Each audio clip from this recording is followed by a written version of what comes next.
Pozdrav svima učenicima i studentima, ostanite sa mnom do kraja ako želite da znate da li je ovo tačno ili netačno, da li sam vas uhvatio na thumbnail.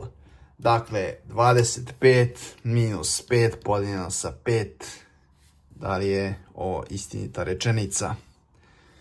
Ovo liči na pitanje koje bi postavio Neven i verovatno bi imao ljude koje bi pogrešno izvodili operacije, a to je da prvo izvedemo ovu operaciju. 25 minus 5, to je 20, podeljeno sa 5, to je 4.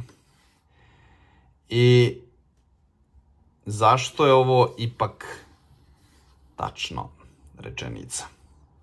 Zato što je deljenje ima prednost u odnosu na oduzimanje, pa je ovo 25 minus 1, to je 24.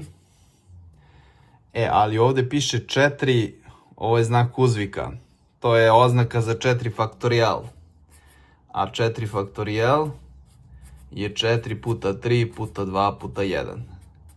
I to je 24. Tako da, ovo je ipak tačno rešenje. Jeste malo catch, ali dobro. To je to. Pozdrav ljudi.